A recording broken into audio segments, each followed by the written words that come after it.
தாங்கள் சொல்வதும் சிந்திக்க வேண்டிய விஷயம்தான் பெரிய நம்பிகளே. நாம் சிந்திப்பதை விட மக்கள் இதை பற்றி சிந்திக்க வேண்டும். என்ன சிந்திக்க வேண்டும் பெரிய நம்பி? அடியேன் தாசன். ஒன்றுமில்லை சுவாமி. நம் மேலத்திரு விஜயகோபால சுவாமி தண்ணீர் பந்தல் ஒன்றை தன் அகத்து வாசலிலே ஏற்படுத்தியிருந்தார். அதற்கு அவர் தகப்பனாரே மிகவும் எதிர்ப்பு தெரிவிக்கிறார். ஏன்? தண்ணீர் பந்தல் வைப்பதொன்றும் சமூக விரோத செயல் அல்லவே? என்ன செய்வது சுவாமி? சில பேர் இப்படியும் இருக்கிறார்கள். விஜயகோபால சுவாமியின் தகப்பனார் தன் மகனிடம் கேட்கிறார், உனக்கெதற்கடா இந்த வேண்டாத வேலை? போகிறவன் வருகிறவனெல்லாம் நம் அகத்து திண்ணையில் வந்து உட்காருவான். வாசற்பக்கமெல்லாம் தண்ணீரும் சேருமாக ஆக்கப் போகிறாய் என்று வாசலில் நின்று கூச்சல் போடுகிறார். கஷ்டம் கஷ்டம். பிறகு? பாவம், விஜயகோபால சுவாமிக்கு தர்ம சங்கடமாக போய்விட்டது. நல்ல காரியம்தானே அப்பா என்று எவ்வளவோ மன்றாடி பார்த்தார். பிரயோஜனமில்லை. அதற்கு அவர் தகப்பனார், இந்த காரியத்தை தெருக்கோடியில் போய் செய்து கொள். இது என்ன, இந்த வருடம் புதிதாக ஆரம்பித்திருக்கிறாய்? இப்போது சமீப காலமாக மடத்திற்கு சென்று வருகிறாயே, அங்கிருந்து கற்றுக்கொண்டு வந்திருக்கிறாயா என்று பல்லை கடித்தபடி கேட்கிறாராம். ஓஹோ, நமக்கும் சான்றிதழ் உண்டா? இவர்களை எல்லாம் என்னவென்று சொல்வது? பார்த்தாயா திருக்கோஷ்டி, நல்ல காரியத்திற்கு 1000 தடை. அதைத்தான் சுவாமி அடியேனும் பெரிய நம்பிகளிடம் கூறிக்கொண்டிருந்தேன். இது சிந்திக்க வேண்டிய விஷயம்தான். திருக்கோஷ்டி நம்பிகளே, இதில் நாம் சிந்திப்பதற்கு ஒன்றுமே இல்லை. நம் ஆச்சாரியர் நமக்கு பல விஷயங்களில் ஆலோசனை தருபவராகவும் முன்னோடியாகவும் இருக்கிறார். சேவைகளில் ஈடுபடுவதும் அதை செவ்வனே நிறைவேற்றுவதும் நம்முள் ஊறியிருக்கின்ற விஷயமாக இருக்கிறது. பக்தியும் நம் அடிப்படை விஷயமாகவே இருக்கிறதே. அது என்னவோ வாஸ்தவம்தான் பெரிய நம்பிகளே. ஆனால் விஜயகோபாலின் தகப்பனாரின் பேச்சு சற்று ஆச்சரியம் கலந்த வினோதம்தான்.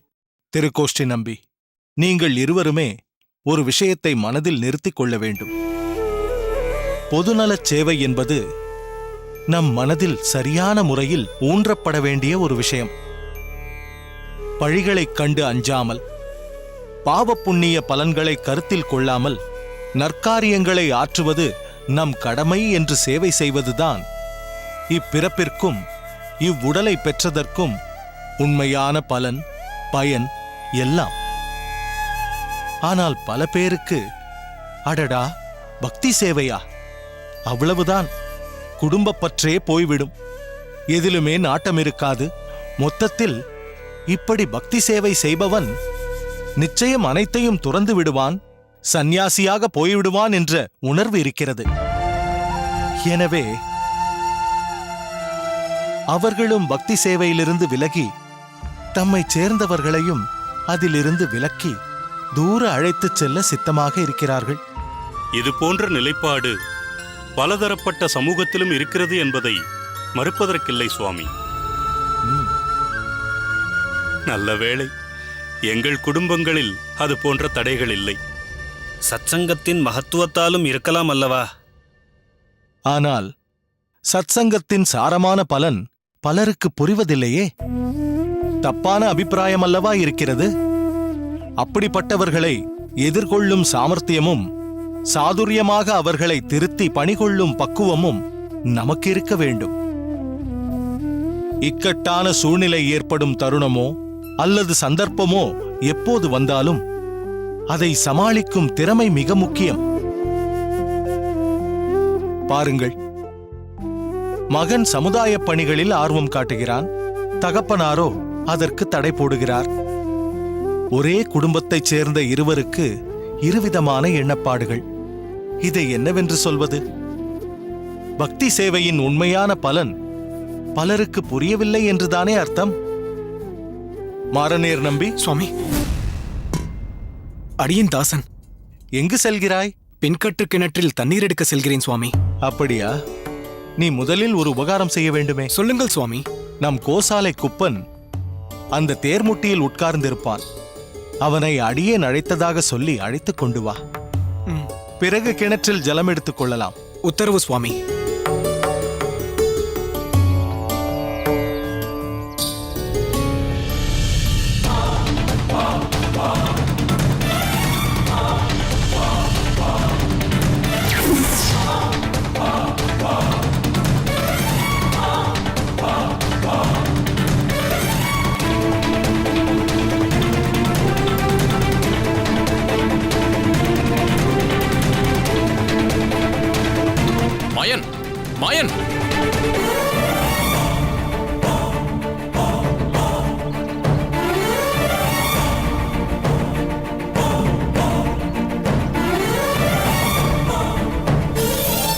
மாறனேர், சுவாமி, என்னப்பா அதற்குள்ளாகவா சென்று வந்து விட்டாய்? இல்லை சுவாமி.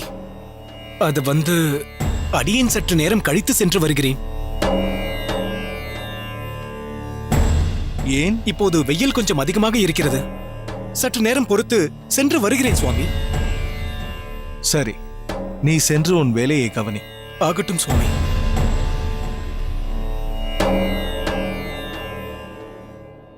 இவன் என்ன என்று வித்தியாசமாக பேசுகிறான்? சாதாரணமாக வெயில் மழை என்றெல்லாம் பொருட்படுத்த மாட்டானே. சரி, என்னவோ அசௌகரியம். அடியேன் சொன்ன அனைத்தையும் நினைவில் கொண்டு செயலாற்றுங்கள். முக்கியமாக நம் போன்றவர்களிடத்தில் மடத்தைச் சேர்ந்தவர்கள் யாரையும் கெடுக்க முயற்சி செய்யவில்லை. அனைவருக்கும் பரஸ்பரம் அன்போடு சேவை செய்து எம்பெருமான் அருளுக்கு பாத்திரமாகும்படி செய்வதுதான் மடத்தின் தலையாய கடமை என்று புரிய வையுங்கள். உத்தரவு சுவாமி. சரி.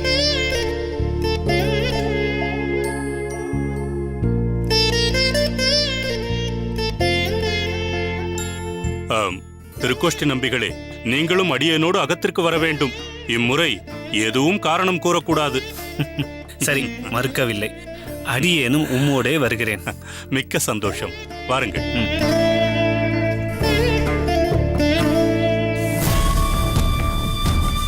ஒவ்வொரு முறையும் தாங்கள் ஏதோ ஒரு காரணத்தை கூறிக்கொண்டு அடியேன் அகத்திற்கு...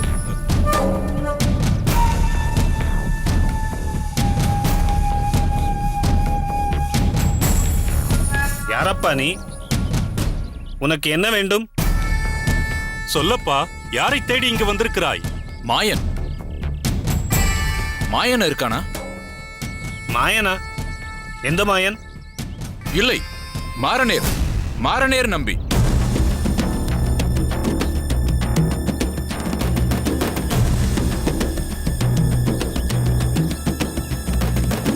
சரி, நீ யார்?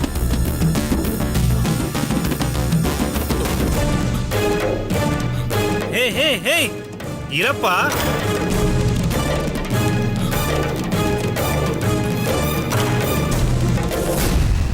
யார் அவன்?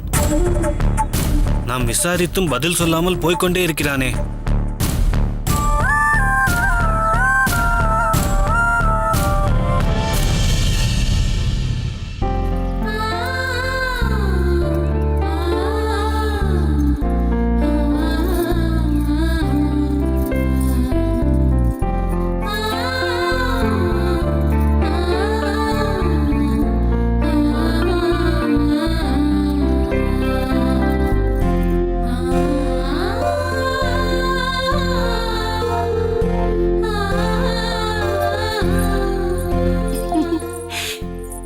என்ன தஞ்சா?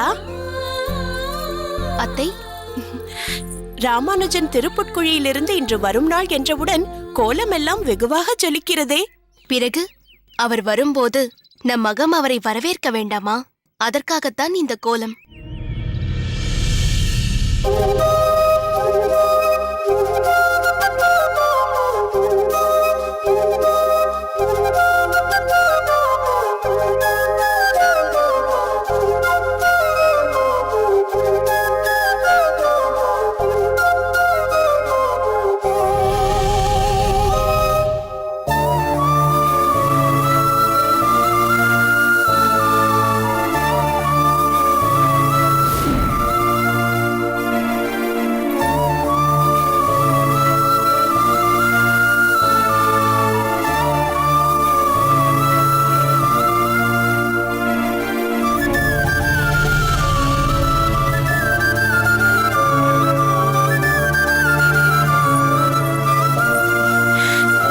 என்ன தஞ்சா, பரபரப்பாக கோலமிட்டுக் கொண்டிருந்தாய்? இப்படி சட்டென்று பிரமித்து போய் நின்று விட்டாய்? அவர் வந்தது போல். ஓ, என்ன தஞ்சா, ராமானுஜனை பற்றிய கனவில் மூழ்கி விட்டாயா? கவலைப்படாதே, கற்பனையில் பார்த்தவனை சிறிது நேரத்தில் நேரில் பார்க்கத்தானே போகிறாய். அடடே, வெட்கத்தில் உன் முகமே சிவந்து விட்டது. முகத்தில் ஒரு புது பொலிவும் தெரிகிறது. காந்திமதி, தஞ்சாவின் முகத்தில் இன்று ஒரு மிகப்பெரிய பொலிவு. அவள் செய்த தளிகையில் ஒரு தனி மனம். எல்லாம் ஒரு எதிர்பார்ப்பின் பிரதிபலிப்புதானே காந்திமதி? இந்த எதிர்பார்ப்பு யதார்த்தமானதுதான். பல நாட்களுக்கு பிறகு ராமானுஜனை சந்திக்க இருக்கிறாள். அந்த ஏக்கமும் வெட்கமும் நியாயமானதும் கூட. ஏதேது இருவரும் சேர்ந்து என்னை கேலி செய்ய வேண்டும் என்று தீர்மானித்து விட்டீர்கள் போலும்.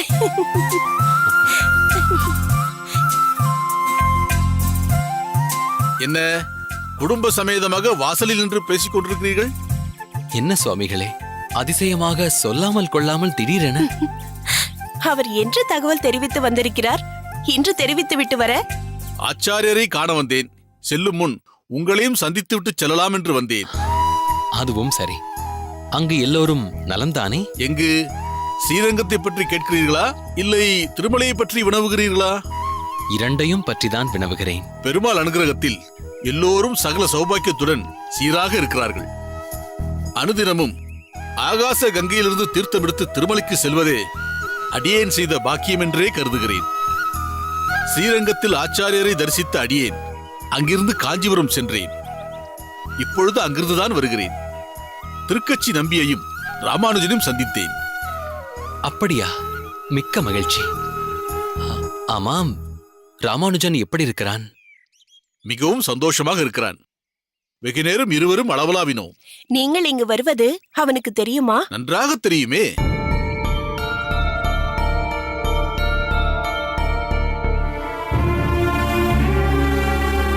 என்னம்மா தஞ்சா, ஆ?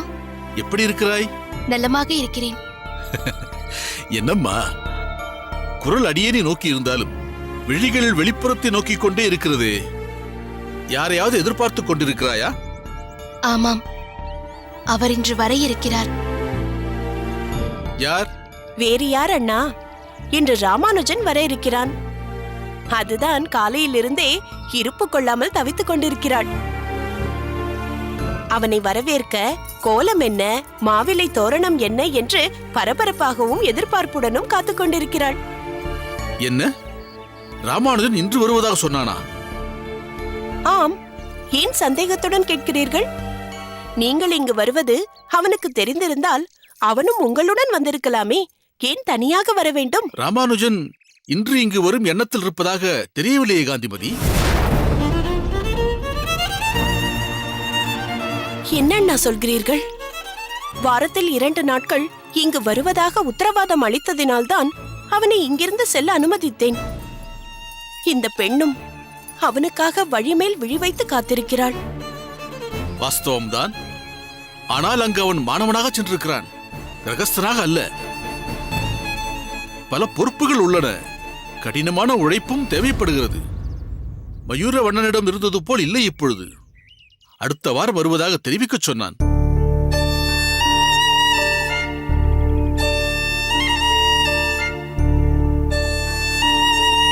வந்ததுமே அடியேன் அதை சொல்லியிருக்க வேண்டும். உங்களை பார்த்த மகிழ்ச்சியில் அதை மறந்துவிட்டேன். இதற்காகத்தான் நான் தயங்கினேன். அங்கு சென்றால் எல்லாவற்றையும் மறந்து விடுவான் என்று நான் ஐயப்பட்டது சரியாகிவிட்டது. நான் ஒருத்தி இங்கே இருக்கிறேன் என்பதையே மறந்து விட்டான்.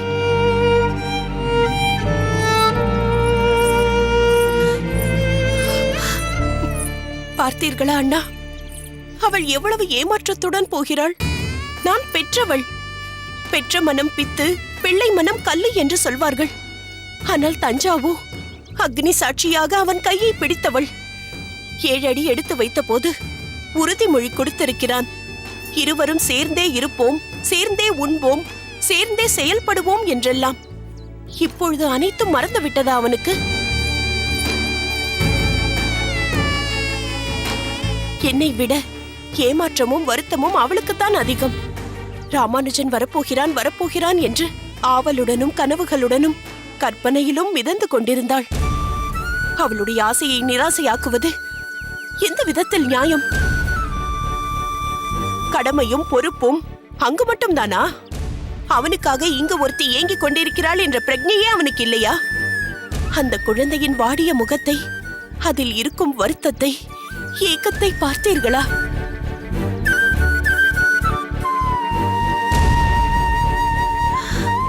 அண்ணா, எனக்காக ஒரு சிறு உதவி செய்யுங்கள். சொல்லுமா. நீங்கள் உடனே திருப்புட்குழிக்கு சென்று ராமானுஜனை கையோடு அழைத்து வாருங்கள். காந்திமதி, நீ சொல்வது சிறுபிள்ளைத்தனமாக உள்ளது. உங்கள் இருவருடைய ஏமாற்றம் எனக்கு புரியாமல் இல்லை. ஆனால் ராமானுஜன் அங்கு எப்படிப்பட்ட சூழலில் இருக்கிறான் என்று நமக்கு தெரியாது.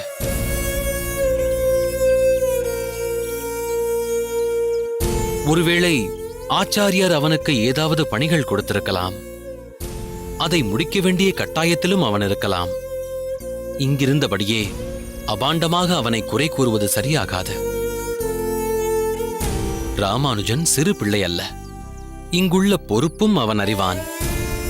அதுதான் அடுத்த வாரம் வருகிறேன் என்று தகவல் கொடுத்திருக்கிறானே. இன்னும் 5 நாட்கள்தான் நிமிடமாக பறந்துவிடும்.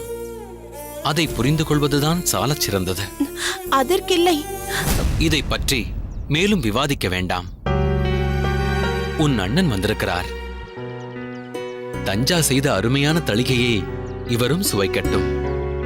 போஜனம் உண்பதற்கான ஏற்பாடுகளை செய். உள்ளே வாருங்கள் சுவாமி.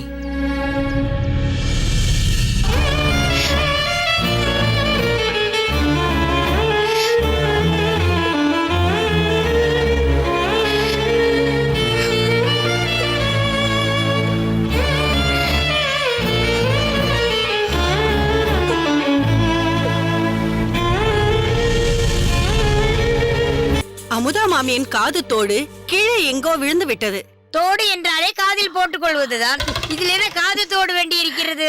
இப்பொழுது அதுவா முக்கியம்? கார்த்தி இல்லாத நாகார்ஜுன் சோகமாகறாரு, தாடி வளர்த்துக்கிறாரு. இதை அறிந்த கார்த்தி மீண்டும் நாகார்ஜுனுடன் வேலைக்கு சேர்றாரா, அவருடைய வாழ்க்கையில மாற்றங்களை ஏற்படுத்துறாரா இல்லையா? இதுதான் இந்த படத்தோட மீதி.